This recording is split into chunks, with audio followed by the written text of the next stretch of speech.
ನಾಳೆ ಅಂತಂದರೆ 2/4/2026 ನಾಳೆ ದವನದ ಹುಣ್ಣಿಮೆ ದಿನ ಆದರೆ ಇರ್ತಕ್ಕಂಥದ್ದು. ಇದೇ ಹುಣ್ಣಿಮೆ ದಿನದಂದು ಈ 5 ರಾಶಿಗಳಿಗೆ ಸಂಕಷ್ಟ ಆದರೆ ಇರತಕ್ಕಂಥದ್ದು. ಯಾವ ರಾಶಿಗಳಿಗೆ ಈ ಸಂಕಷ್ಟ ಆದರೆ ಇರ್ತಕ್ಕಂಥದ್ದು ದವನದ ಹುಣ್ಣಿಮೆ ದಿನದಿಂದ ಅನ್ನೋದನ್ನು ನಾವು ಈ ವಿಡಿಯೋದಲ್ಲಿ ತಿಳ್ಕೊತಾ ಹೋಗೋಣ. ವಿಡಿಯೋವನ್ನು ಸ್ಟಾರ್ಟ್ ಮಾಡ್ತೀನಿ. ಅದಕ್ಕಿಂತ ಮೊದಲು ನೀವಿನ್ನೂ ನಮ್ಮ ಚಾನಲ್ಗೆ ಸಬ್ಸ್ಕ್ರೈಬ್ ಮಾಡದೇ ಇದ್ದರೆ ಈ ಕೂಡಲೇ ಚಾನಲ್ಗೆ ಸಬ್ಸ್ಕ್ರೈಬ್ ಮಾಡ್ಕೊಳ್ಳಿ ಮತ್ತು ಲೈಕ್ ಮಾಡಿ. ಈಗ ನಾವು ಮಾಹಿತಿಯನ್ನು ತಿಳ್ಕೊತಾ ಹೋಗೋಣ. ಹೌದು, ಈಗ ದವನದ ಹುಣ್ಣಿಮೆ ದಿನದಿಂದ ಈ 5 ರಾಶಿಗಳಿಗೆ ಸಂಕಷ್ಟ ಆದರೆ ಇರ್ತಕ್ಕಂಥದ್ದು. ಸೊ ಹಾಗಿದ್ರೆ 5 ರಾಶಿಗಳ ಬಗ್ಗೆ ನಾವು ಮಾಹಿತಿಯನ್ನು ಈ ವಿಡಿಯೋದಲ್ಲಿ ತಿಳ್ಕೊತಾ ಹೋಗೋಣ. ಸೊ ಮೊದಲಿಗೆ ಮಿಥುನ ರಾಶಿ. ಹೌದು, ಮಿಥುನ ರಾಶಿಯವರಿಗೆ ದವನದ ಹುಣ್ಣಿಮೆ ದಿನದಿಂದ ವಾದ ವಿವಾದಗಳು ಆಗ್ತಕ್ಕಂಥ ಸಾಧ್ಯತೆಗಳಿವೆ. ನಿಮ್ಮ ಮನೆಯಲ್ಲಿ ಅಥವಾ ನೀವು ಕೆಲಸ ಮಾಡ್ತಕ್ಕಂತಹ ಜಾಗದಲ್ಲಿ ಜಗಳಗಳು ಸಹ ಆಗ್ತಕ್ಕಂಥ ಸಾಧ್ಯತೆಗಳಿವೆ ಅಂತ ಹೇಳಿ ಪುರಾಣಗಳಲ್ಲಿ ತಿಳಿಸಿರ್ತಕ್ಕಂಥದ್ದು.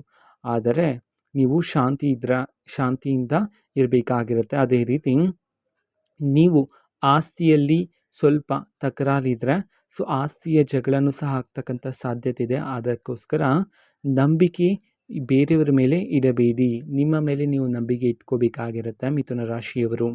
ಅದೇ ರೀತಿ 2ನೇ ರಾಶಿ ಆಗಿರ್ತಕ್ಕಂಥದ್ದು ಕಟಕ ರಾಶಿ. ಹೌದು, ಕಟಕ ರಾಶಿಯವರು ನೀವು ನಿಮ್ಮ ಬಳಿ ಇರ್ತಕ್ಕಂತಹ ನಿಮ್ಮ ಮುಖ್ಯವಾದ ವಸ್ತುಗಳನ್ನು ಜೋಪಾನವಾಗಿ ಇಟ್ಕೋಬೇಕಾಗಿರುತ್ತೆ.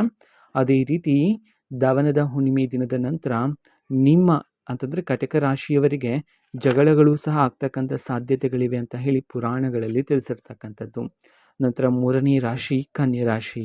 ಕನ್ಯಾ ರಾಶಿಯವರಿಗೆ ದವನದ ಹುಣ್ಣಿಮೆ ದಿನದ ನಂತರ ಕೆಲಸದಲ್ಲಿ ಸ್ವಲ್ಪ ಅಡಚಣೆ ಉಂಟಾಗ್ತಕ್ಕಂಥ ಸಾಧ್ಯತೆ ಇದ್ದಾವೆ. ಅದೇ ರೀತಿ ಅವಸರದಲ್ಲಿ ಯಾವುದೇ ನಿರ್ಧಾರವನ್ನು ನೀವು ತಗೊಳ್ಳೋದಕ್ಕೆ ಹೋಗಬೇಡಿ. ಅದೇ ರೀತಿ ನೀವು ಎಚ್ಚರಿಕೆಯಿಂದ ಇರಬೇಕಾಗಿರುತ್ತೆ. ಶಾಂತಿಯುತವಾಗಿ ಎಲ್ಲ ಯೋಚನೆಗಳನ್ನು ನೀವು ಪ್ರತಿಯೊಂದು ಸಮಸ್ಯೆಗೆ ಸಂಬಂಧಪಟ್ಟ ಯಾರನ್ನು ಅವಮಾನ ಮಾಡಬಾರದಾಗಿರುತ್ತೆ. ಅದೇ ರೀತಿ ಜಗಳಗಳಾಗ್ತಕ್ಕಂಥ ಸಾಧ್ಯತೆಯೂ ಸಹ ಇರ್ತಕ್ಕಂಥದ್ದು. ನೀವು ಮಾಡ್ತಕ್ಕಂತಹ ಕೆಲಸದಲ್ಲಿ ಅಪೂರ್ಣವಾಗಿರುತ್ತೆ ಅಂತ ಹೇಳಿ ಸಹ ಪುರಾಣಗಳಲ್ಲಿ ತಿಳಿಸಿರ್ತಕ್ಕಂಥದ್ದು. 5ನೇ ರಾಶಿ ಮಕರ ರಾಶಿ. ಮಕರ ರಾಶಿಯವರಿಗೂ ಸಹ ಸಾಕಷ್ಟು ಸವಾಲುಗಳು. ಅದೇ ರೀತಿ ವಿಚಾರ ಯೋಜನೆಯನ್ನು ನೀವು ಮಾಡಬೇಡಿ. ನಂತರ ಮುಖ್ಯ ಕೆಲಸವನ್ನು ಮಾಡಿ, ಓಕೆನಾ. ಸೊ ಮುಖ್ಯವಾಗಿರ್ತಕ್ಕಂಥದ್ದು ಯಾವ ಕೆಲಸ ಇದೆಯೋ ಅದನ್ನು ಮಾತ್ರ ಮಾಡಿ. ಆದಷ್ಟು ಮನಸ್ಸಿಗೆ ಶಾಂತಿ ಸಿಗೋದಕ್ಕೆ ಯೋಗ ಮಾಡೋದು ಸಹ ಒಳ್ಳೆಯದಾಗಿರುತ್ತೆ.